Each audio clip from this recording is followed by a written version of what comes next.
Hey there, ghouls. It's the Creepmas season, and I know this is a very hectic time of year for all of us, but I'd like to invite you to kick back, relax, pour yourself a hot cocoa, and let me read you a story. Every night from now through December 24th, I will read you a chapter from my new holiday creature feature, Christmas Creeps from the Deep. So tune in and hang out with me at 7 p.m. Eastern Time every night for a new chapter. Let's get to it, shall we? Chapter 13. What a Fish Man Needs. Earl's back hit the ground and his fists flew. He punched every fish he could as hard as he could. He wasn't going down without a fight. "Please stop punching me," a low man voice said. Earl opened his eyes. Kyle with a C, face black with soot, loomed over him. So did two teal blue eyelids surrounded by a halo of orange hair. Maddie Pickens smacked her gum and said, "Looks like we got you just in time. You need a new bandage, though. You're bleeding through." Maddie Pickens pulled out a pack of alcohol swabs and handed a big pack of Band-Aids to Kyle with a C. Maddie started swabbing. Earl's face stung as she cleaned the cut on his cheek. Earl still couldn't believe he was alive. He was inside Al's. There were voices all around, short, clipped, giving orders like, "Hurry up, bolt the door, quiet down." Scared faces cowered in the dark. The mayor, his secretary Gloria, Bub Varney, and the rest of the Rotary Club. People in the aisles held on tight to their kids and each other. The grannies and Jethro, also covered in soot, guarded the windows, guns up and ready. Fishmen milled around outside, clicking. Click, click, wait. Click, click, wait. They were ignoring the humans. For now. "Where's Holly?" Earl asked. Maddie thumbed behind her. Holly lay on the floor, staring up at the acoustic ceiling tiles, clutching Sparky to her chest. Ted and Fred, still in their thick foam gingerbread man outfits, knelt next to her, checking for injuries. Earl could breathe again. "Thank God she's alive." "No thanks to you." Granny rolled up, angry finger wagging. "What were you two doing out there standing around? We were waiting for you to come in. Didn't you hear us fiddling with the lock? What was your plan?" "I didn't know anyone was in here. It was dark." "Of course it's dark. Rule number 1 of the Christmas Fishman apocalypse is stay in the dark." "Sheesh," she said. Well, now Earl felt stupid. "You're lucky we got you before they did," she said. "Now pull yourself together. We got work to do." Earl stirred, but Maddie Pickens huffed. "Quit squirming." She pulled a fresh new Band-Aid tight over the cut on Earl's face. "There, all done. Now you can go." "Thanks," he said. "Least I could do." Maddie Pickens winked one of her big blue eyelids. Kyle with a C put out a big meaty hand and pulled Earl to standing. "Thanks again, man. I owe you big time," Earl said. Kyle with the C nodded like it was nothing, even though he'd gotten Earl out of 2 life-or-death spots today. Holly sat up and locked eyes with Earl. Earl went for her but didn't make it. Granny Anderson stepped between them. "Lesson 1 of Knitting Club, besides don't talk about Knitting Club, is always carry extra ammo." She took Sparky from Holly and reloaded it.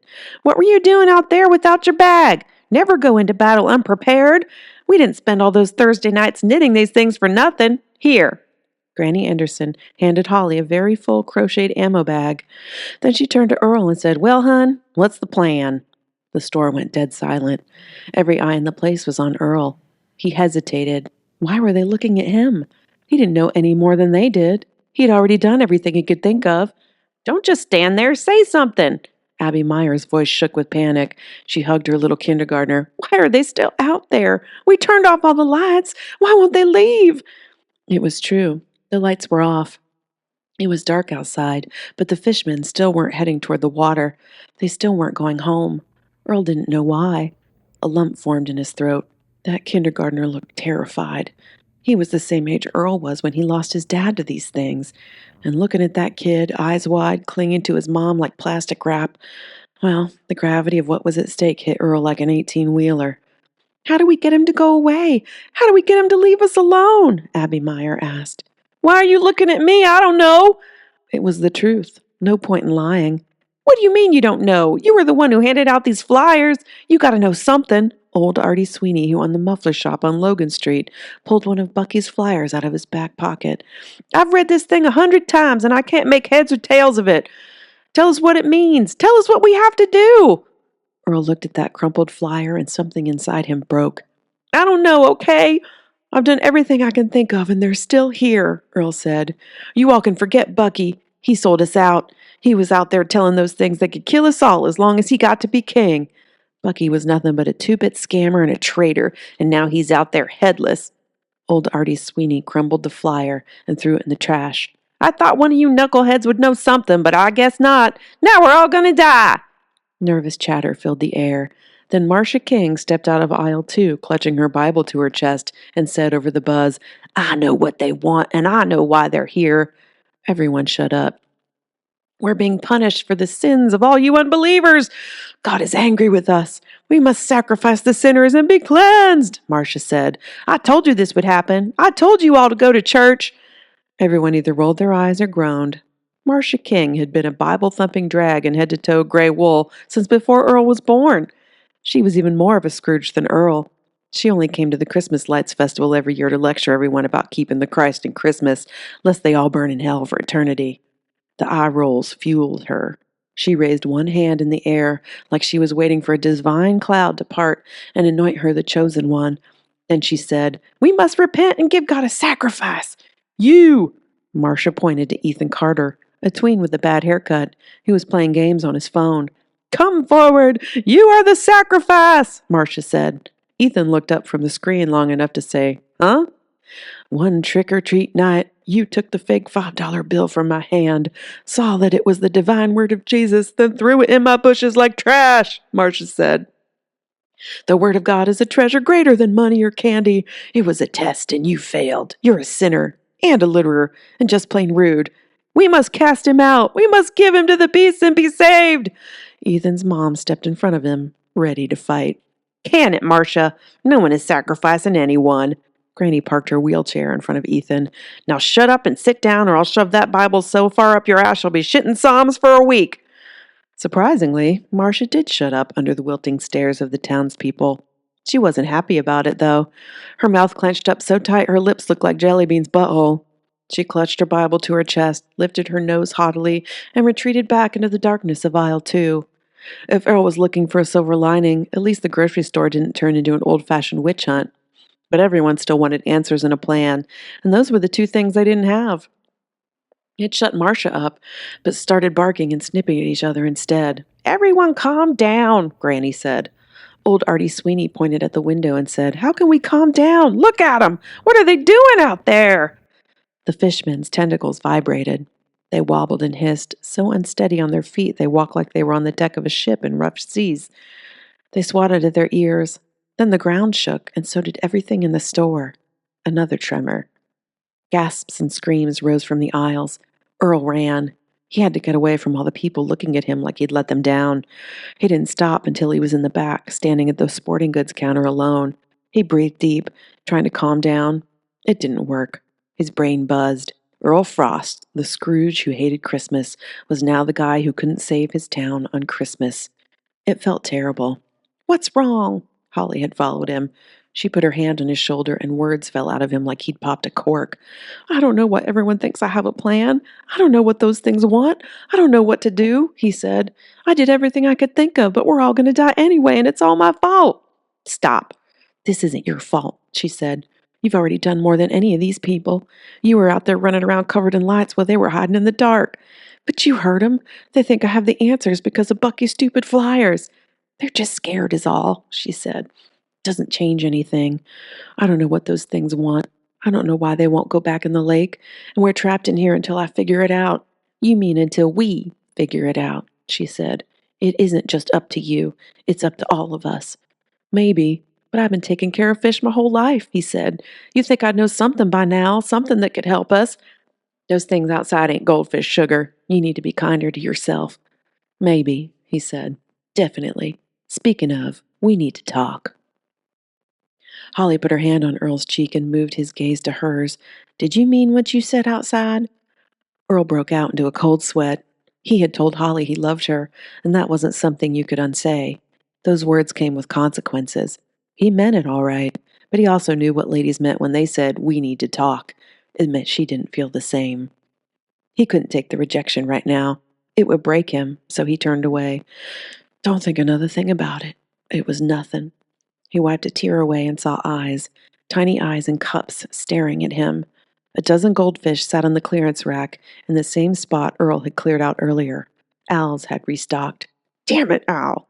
Earl's hands balled into fists, and suddenly Mariah Carey's high-pitched Christmas song screech cut through the air, and the clearance shelf lit up in a spinning spray of green lights. Those poor fish were on the same shelf as the display of Bluetooth speakers with the little plastic disco domes on top.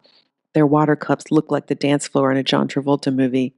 The goldfish did somersaults, trying in vain to run from the relentless squeal of Mariah. Earl pawed at the speakers, looking for power buttons, but the music didn't stop until the zitty teen who'd sold Earl ammo earlier stepped into the aisle and said, "Sorry. My mom told me if I didn't answer when she called, I was grounded, so I connected my phone to all the Bluetooth speakers so I could hear her no matter where I was in the store." A few seconds later, the kid said, "Hi, Mom," and all the speakers went silent. Earl's insides boiled. Can you believe this? They restocked. I told them they shouldn't sell fish if they can't take care of them. Everyone knows you don't put speakers next to your aquarium. Fish can't stand loud music. It messes with their organs. It can kill them, he said. It isn't hard. Fish need the same things we do: food, clean water, a safe, peaceful place to live.